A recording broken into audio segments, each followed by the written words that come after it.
에코프로와 공매도 전쟁은 끝날 기미를 보이지 않고 있습니다.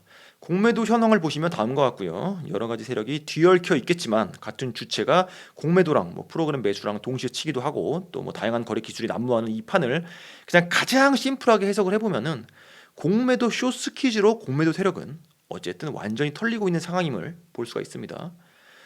공매도 현황에서 볼 수가 있고요. 공매도를 쳐서 끌어내린 후에 저점에서 싸게 매수를 하건 주구장창 공매도를 치든 어쨌든 심플하게 보면은 공매도 세력은 털리고 있다라는 게 팩트입니다. 공매도 잔고가 100만 주 이상일 때는 털어도 다시 공매도가 늘어나는 식으로 오뚜기처럼 일어났었는데 7월 21일 공매도 잔고 100만 주가 쇼커버링으로 깨진 이후에는 급격하게 잔고 자체가 줄어드는 것을 확인할 수가 있죠. 6월 28일까지 공매도 잔고가 170만 주였는데 7월 26일에는 그러니까 한 달 뒤에는 60만 주로 공매도 잔고가 한 달 만에 110만 주가 줄어들었습니다. 110만 주가 줄어든 만큼 이제 쇼스퀴즈가 일어난 것이고 그건 고스란히 주가 상승으로 이어졌다라는 거죠. 그리고 7월 27일에 공매도 폭격이 또 한 차례 있었던 걸로 추정이 되고 이때는 에코프로뿐만 아니라 2차 전지 전반으로 몽땅 공포스러울 정도의 주가 폭락이 있었습니다. 마치 2차 전지의 심판의 날인 것처럼 그런 분위기가 조성이 됐었죠. 2차 전지 전반적인 상황을 다룬 내용이 서정덕 TV에 굉장히 좋은 방송이 있어가지고 혹시 못 보신 분들을 위해서 우측 상단에 링크를 걸겠습니다. 가끔 제 채널에 댓글을 달리는 걸 보면은 이제 F킬러는 맨날 남의 것만 갖다 쓰고 자기 거는 없다라고 불평하시는 댓글을 본 적이 있는데 제 채널은 오리지널 컨텐츠라고 보기는 어렵습니다. 엄연히 따졌을 때 여러 가지 제가 공부한 내용을 그냥 한 방송에 엮은 겁니다. 제가 전문가도 아니고 분석 실력이 미흡하기 때문에 그냥 제가 공부를 하면서 이것저것 둘러본 내용들을 이제 공유하는 채널이라고 봐주시면 좋을 것 같아요. 종목을 분석할 정도의 실력이 안 되는 사람이기 때문에 그냥 시간 절약을 해주는 채널 정도로 가볍게 생각해 주시면 감사하겠습니다. 기대치를 좀 낮춰주세요. 최근에 2차 전지주 전반적인 하락에 관해서는 이제 서정덕님께서 분석하신 내용 참고하시길 바라겠고요.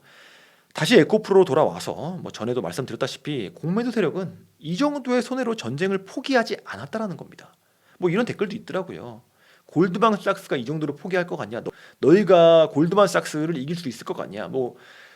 골드만삭스가 그냥 외국계 헤지펀드가 이용한 창구일 수도 있겠지만 어쨌든 골드만삭스에서 리포트를 내잖아요. 공매도 리포트를 내고 그들이 주체적으로 공매도에 대해서 주도를 하고 이끌었기 때문에 그냥 골드만삭스를 공매도 주체로 산정을 하겠습니다. 여러 가지 기법으로 공매도와 저점 매수를 병행해 가면서 개미 털기를 진행하고 있는 것이 현재 공매도 세력의 전략이고요. 이번 27일에 공매도를 또 한 번 늘렸다는 걸 알 수가 있고 충분히 이길 수 있다라는 공매도 세력의 의지가 느껴집니다.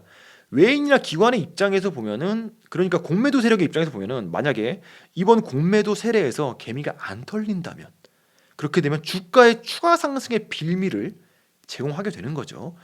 그러면 그 부담을 고스란히 자기들이 떠안아야 되는 상황이 오게 된다는 겁니다. 그러니까 개미 털기가 성공 못한다면 근데 만약에 개미가 털리면은 개미를 저점에서 턴 만큼 본인들의 손해는 줄어드는 거겠죠.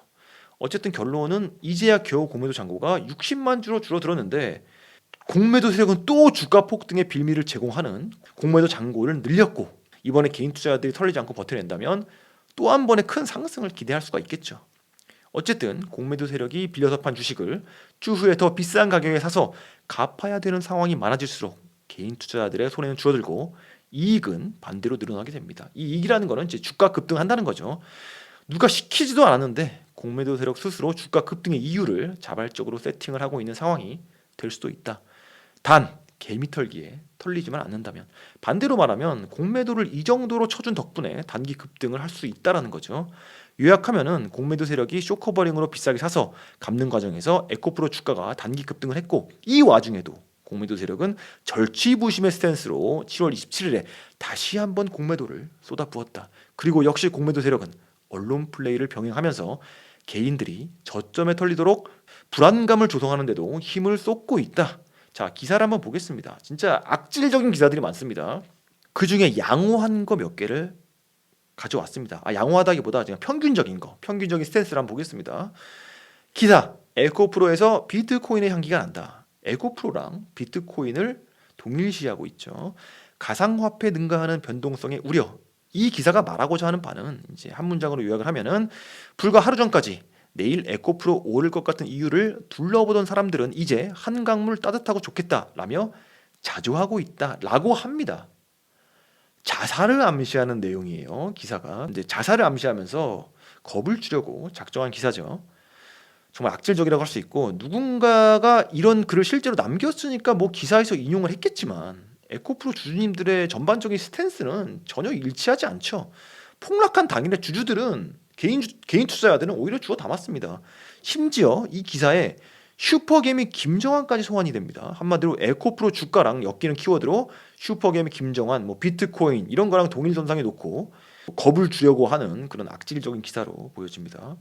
이 뉴스투데이의 이용 기자님의 기사를 잘 봤고요. 다음 기사는 에코프로가 마이너스 20% 넘게 폭락했다가 다시 플러스 10% 넘게 반등한 이후의 기사인데, 에코프로 황제주 탈환 혼란에 빠진 개미라는 제목이고요. 이 기사의 키 문장은 바로 이겁니다. 에코프로 투자자들이 헬게이트가 열렸다. 에코프로가 100만 원을 넣으면서 주식시장에 도박이 시작된 것이고 예측할 수 없는 변동성에 잠을 잘 수가 없다.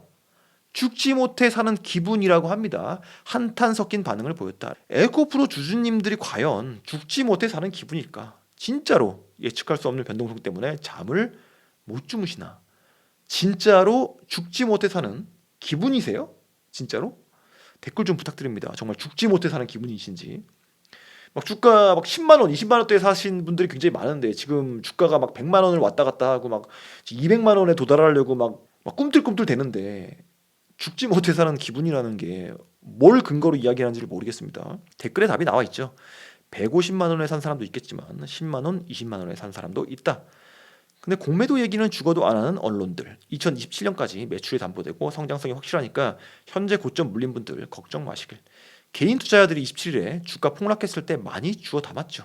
채널 A에서 나온 뉴스도 있습니다. 에코프로 급등락의 임원들 대거 매각. 이렇게 매각한 임원들의 성과, 직급까지 공개를 했고요.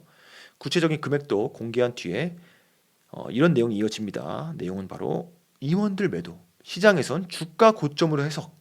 시점은 안 나와 있어요. 그럼 거짓말이 아닌 건가? 자, 보겠습니다. 이 말이 하고 싶은 거죠. 주가 고점이니까 빨리 팔라는 겁니다. 왜냐면은 방송에 나오잖아요. 주가 고점으로 해석. 근데 그 뉴스의 날짜가 7월 29일 뉴스거든요. 그러니까 7월 29일쯤에 주가 고점으로 해석이 된다라고 해야 맞는 거고, 그때쯤에 임원들이 팔았어야 맞는 건데, 한번 보겠습니다. 그러면서 댓글도 보여줍니다. 막 사람들이 단 댓글이래요. 임원들 욕하는 내용이죠. 근데 실제 이 영상의 댓글을 보면은 방향도 완전히 다릅니다. 뭐 이런 임원들을 욕하는 내용은 전혀 없습니다. 아니, 무슨 한참 전에 매도하고 공시 나온 걸 이제서야 보도? 여태 뭐 하셨어? 한번 그래서 공시를 확인해 보았습니다. 이수호 상무님 569주 파는 거 맞습니다. 근데 날짜가 7월 10일입니다. 급등 전이에요. 최근 공매도랑은 아무 상관없는 시점에 주가가 92만 원대에 팔았고요. 그 다음에 또 박지아 전무님도 파는 거 맞습니다. 정말 많이 파셨어요. 1924주나 파셨습니다. 이분은 부자 되셨습니다. 근데 날짜가 4월 17일입니다. 종가는 61만 7천 원이었고요. 뉴스에서 임원들 매도, 시장에선 주가 고점으로 해석이라면서요. 근데 4월 17일에 팔았어요. 61만 7천 원이 무슨 주가 고점으로 해석입니까? 그 이후에 150만 원까지 갔는데. 장모 상무님은 더 과거로 갑니다. 4월 6일로 가는데 더 볼 필요도 없겠죠. 누가 보면은 지금 회사 사정보다 주가가 훨씬 고평가라고 판단이 돼서 동시다발적으로 임원들이 매도한 것처럼 방송이 나온 건데, 이 방송 날짜는 언급했지만 7월 29일입니다. 어제 방송입니다. 마이너스 20% 급락과 플러스 10% 이상의 급등의 공방이 한참 뜨거운 가운데 3개월도 더 된 공시를 마치 지금의 상황인 것처럼 이런 기사를 투척한 건데, 뭐 임원들이 팔고 나서 급락을 했다면 문제가 되겠지만 임원들이 팔고 나서 다 급등을 했습니다. 세 임원 모두 최근에 급등 전에 판 것이고, 심지어 20억 원 판 임원은, 가장 많이 판 임원은 훨씬 전인 4월에 팔았습니다. 그러니까 지금 이 언론들이 무슨 말을 하고 싶은 건지, 누구와 결작되어 있고 무엇을 의도하는지는 감이 확실하게 오죠. 이제 공매도 세력은 여론전에 열심이다. 여론전에 쓴 비용도 만만치 않을 것 같은데 애석하게도 이 전략이 전혀 안 먹히고 있고, 그런데도 계속 똑같은 방법을 고수하고 있으며 진짜 공매도 세력의 고집과 자만은 대단하다. 이번에도 역시 공매도 세력의 실패로 끝날 것 같은 그림인 게, 27일에 주가가 마이너스 20% 이상 폭락을 했을 때 그때 개인들이 엄청 매수를 했습니다. 28일에 주가가 급등을 했고 이제 프로그램 매수가 들어왔다라는 의견도 있고 이제 추측이 난무하는 가운데 중요한 건 27일 폭락 때 개인들이 털렸어야 작전이 성공하는 그림인데 어쨌든 개인들은 이제 매수를 했다는 거죠. 공매도 작전 세력이 그린 그림은 개미들이 쫄아서 튀어야 되고 매도 행렬로 인해서 주가가 추가로 더 폭락을 해야 되는 건데 오히려 저가 매수를 하면서 그 다음날 반등이 바로 일어났습니다. 주가의 미래는 알 수 없지만 28일의 급등이 앞으로 일어날 주가 방향의 예고편이고 공매도 세력이 처참한 운명을 마주하길 기대합니다. 그러나 뚜껑은 열어봐야 한다. 주가의 방향을 아무도 알 수가 없죠. 두 가지 시나리오가 있습니다. 간단하게 무너지거나 솟아오르거나. 이런 상황에서 27일에 개인 투자자들이 주가 상승을 위한 마중물을 댔고 추후에 공매도 쇼커버링이 주가 폭등을 견인하게 될지 두고 봐야 된다. 이제 기대가 되는 부분인 거죠. 주가 폭락에 쫄지 않고 싼 가격에 주워 담으면서 반등을 했다는 것은 공매도 세력이 잔고를 추가시켜줘서 오히려 상승의 재료가 쌓이고 있다. 이 공매도 잔고만큼 쇼스퀴즈가 일어나면은 이제 추가로 상승이 되는 거니까 그렇게 볼 수가 있겠습니다. 개인 투자자들 입장에서 보면은 패닉셀이 안 일어난 거죠. 에코프로 주주들이 상당히 긴 그림으로 높은 곳을 기대하고 있다라는 것이 사실임을 입증한 지난주가 아니었나. 네, 오늘 방송은 여기까지고요. 도움이 되셨다면 구독과 좋아요 부탁드리겠습니다.